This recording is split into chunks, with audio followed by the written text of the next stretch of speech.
I need to get this off my chest because I feel like I'm going crazy. I 22M have been dating Claire 25F for about 14 months now. We met at my best friend Jake's birthday party.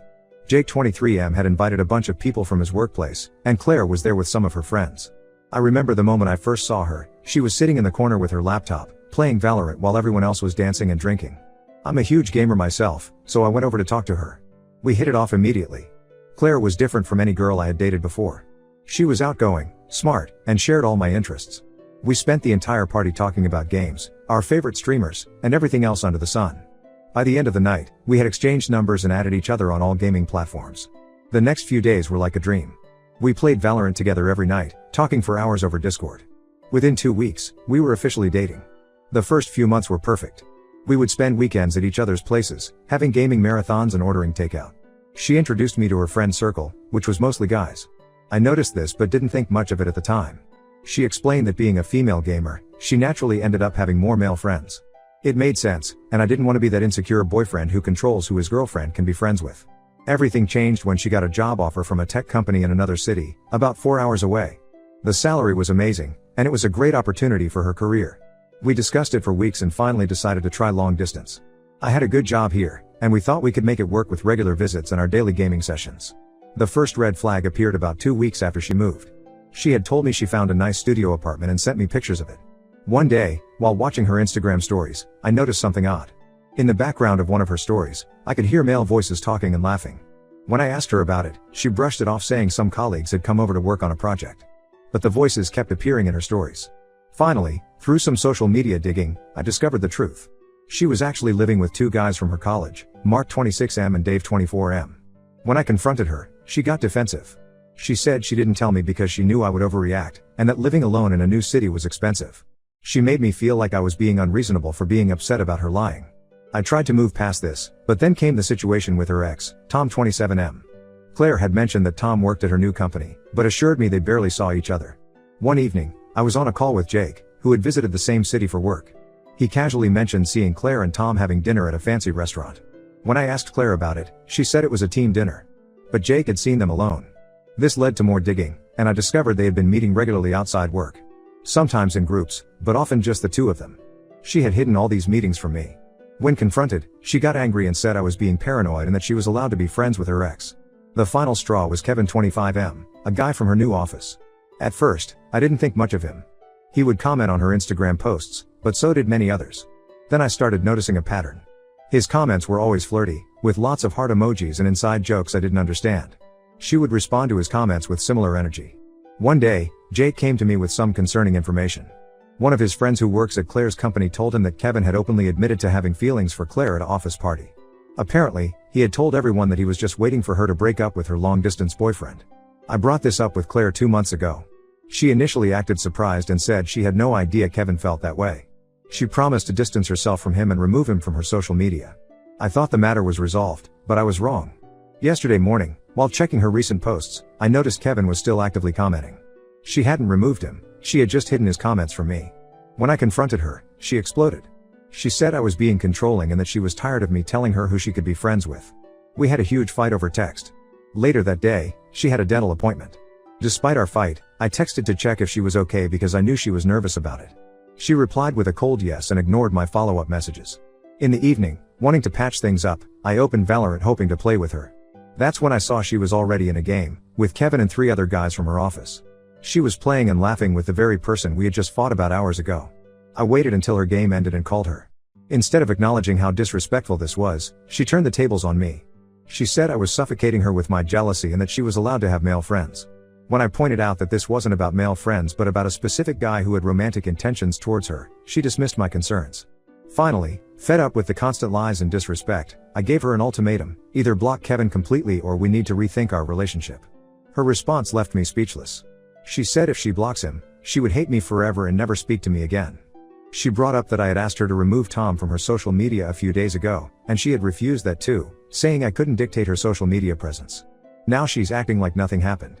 Since morning, she's been sending me memes and asking when we're going to play Valorant again.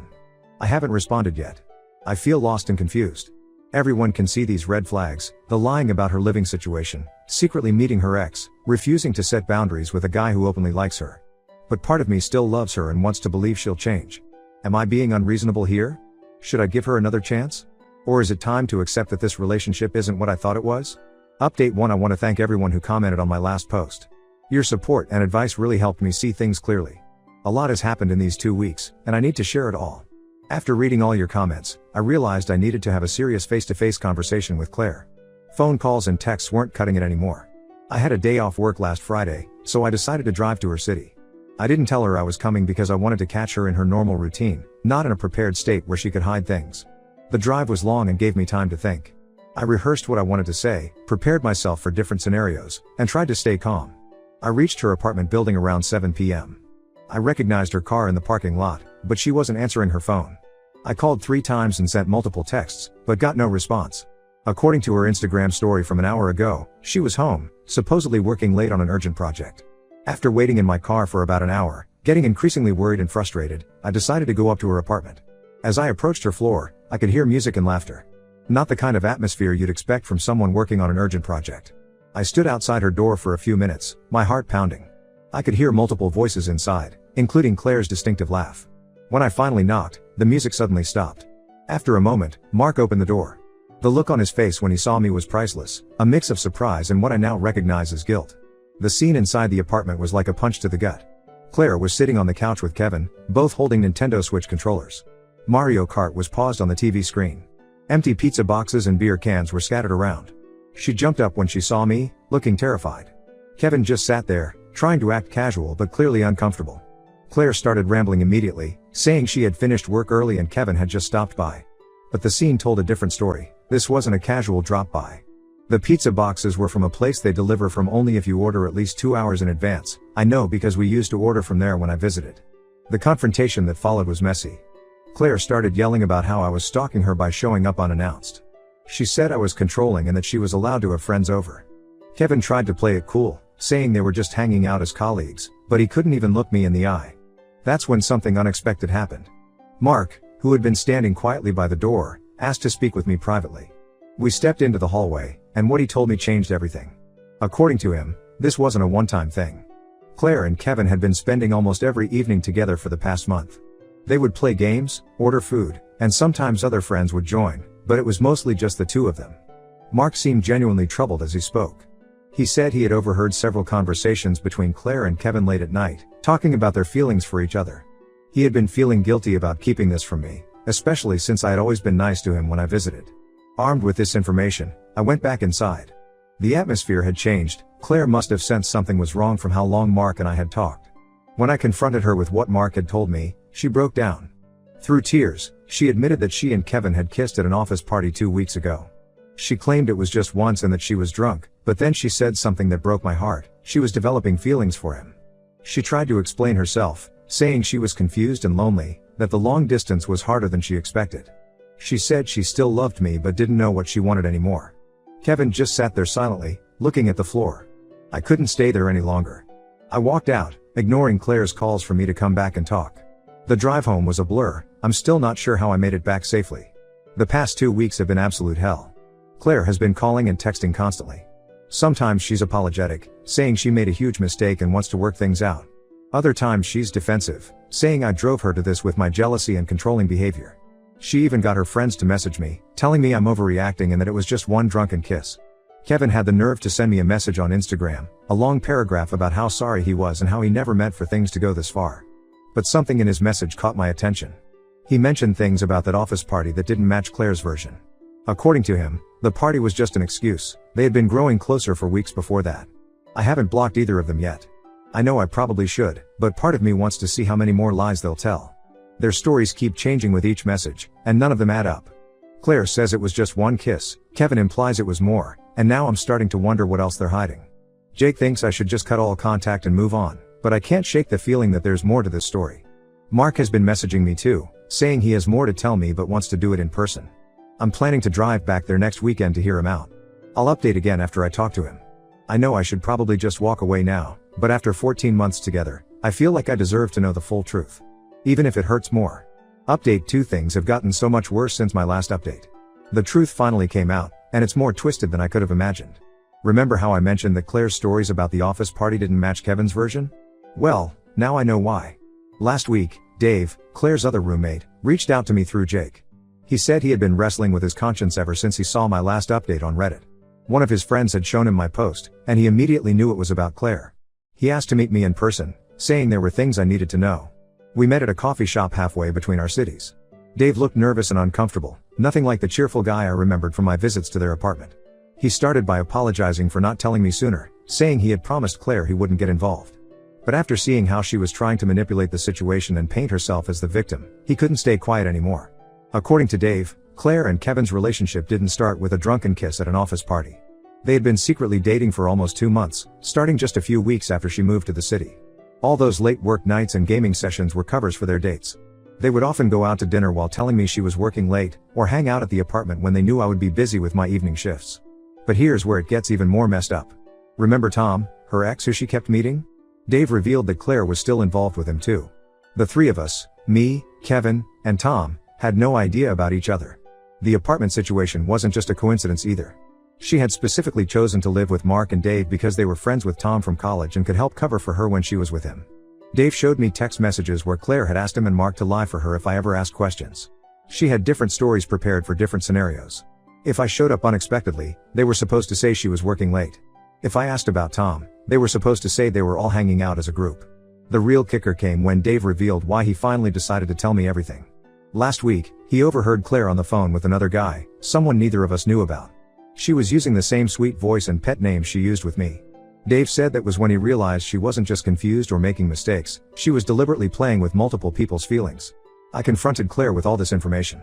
I expected her to deny it or have more excuses ready, but surprisingly, she broke down and confirmed everything. She tried to justify it by saying she had commitment issues stemming from her parents' divorce. She said she felt pressured by the long distance and didn't want to lose any of us. She even tried to blame it on Mark and Dave, saying they should have stopped her or told us sooner. Kevin and Tom didn't know about each other either. Dave had already told them everything before meeting me. Tom apparently went ballistic when he found out, especially since he had been thinking about getting back together with Claire seriously. Kevin just disappeared, deleted all his social media and requested a transfer to a different office location. Claire's carefully constructed house of lies came crashing down in a single day. She lost her boyfriend, her ex, her affair partner, and her roommates all at once. Mark and Dave are moving out next week. They said they can't live with someone who manipulated everyone around her. The worst part? She still doesn't seem to understand what she did wrong. In her mind, she was just trying to make everyone happy. She sent me a long message saying that out of everyone, she loved me the most and that's why she kept me around the longest. As if that was supposed to make me feel better. I'm still processing everything. Jake has been amazing through all this, letting me crash at his place when I don't want to be alone. Our other friends have been supportive too, especially after hearing the full story. Some of them had suspected something was off about Claire's behavior but didn't want to get involved. I'm planning to schedule a therapy session next week. Not because I'm broken or can't handle this, but because I want to make sure I process this properly and don't carry trust issues into my future relationships. For now, I've blocked Claire on everything. I don't want to hear any more of her excuses or justifications. I'll update again if anything significant happens, but I think this chapter of my life is finally coming to a close. Update 3. It's been 3 months since everything blew up, and I finally feel ready to write this final update. A lot has changed, and I want to share how things turned out. After my last update, the situation with Claire got even messier before it finally ended. When both Tom and Kevin cut contact with her, she went into full panic mode. She showed up at my workplace one afternoon, crying and causing a scene. My coworkers had to call security to escort her out. She kept saying she had changed and that losing everyone had made her realize her mistakes. Mark and Dave followed through with their plan to move out. They found a new place within 2 weeks and left Claire with an apartment she couldn't afford on her own. That's when she really started spiraling. She made multiple social media accounts to try to contact me after I blocked her main ones. She even tried to join the Discord servers where I play Valorant, but thankfully the moderators banned her when I explained the situation. The real shock came when she showed up at Jake's apartment one night, completely drunk. She knew I had been staying there occasionally and thought she might find me. Jake recorded the whole interaction on his phone. She was rambling about how she had made mistakes but that I was partly to blame for being too controlling. She said if I had been more understanding about her male friends, she wouldn't have had to lie. Jake showed me the video the next day, and it just confirmed that I had made the right decision in cutting her off. Claire eventually had to move back to her parents' house because she couldn't keep up with the rent alone. She made this long, dramatic post on Facebook about how she had hit rock bottom and was working on herself. She talked about how she had lost the love of her life, me, because of her poor choices, and how she was going to therapy to deal with her commitment issues. The post got a lot of sympathy comments from people who didn't know the whole story, but those who knew the truth either unfollowed her or called her out. As for me, I'm doing much better now. I got a promotion at work that I had been working towards for months. The project I was leading was a success, and my boss specifically mentioned how impressed he was with my focus and dedication during what he knew was a difficult personal time. I've also started gaming with a new group. Jake introduced me to his cousins who are really into Valorant, and we've been playing together regularly. It's nice to be able to enjoy the game again without all the bad memories. I even ranked up to Diamond, something I had been stuck on for months. Mark and Dave still keep in touch. They send me updates about Claire occasionally, not because I ask, but because they want to warn me if she's planning something. Last they heard, she had tried to get back with Tom again, but he shut her down immediately. The whole experience taught me a lot about self-respect and recognizing red flags. Sometimes people ask if I regret not seeing the signs earlier, but I don't beat myself up about it. You can't spot patterns you've never seen before. What matters is how you act once you do see them. I thought about trying dating apps recently, but I decided to give myself more time. I'm enjoying focusing on my career, my friends, and my hobbies without having to worry about someone lying to me or manipulating me. I know this isn't the dramatic ending some of you might have expected, no epic confrontations or grand acts of revenge. But sometimes the best revenge is just moving forward and being happy. Claire lost everything because of her own actions, and I gained a better understanding of what I want in a relationship and what I won't tolerate. That's it for updates from me. Thanks to everyone who supported me through this journey. Time to close this chapter and move on to better things.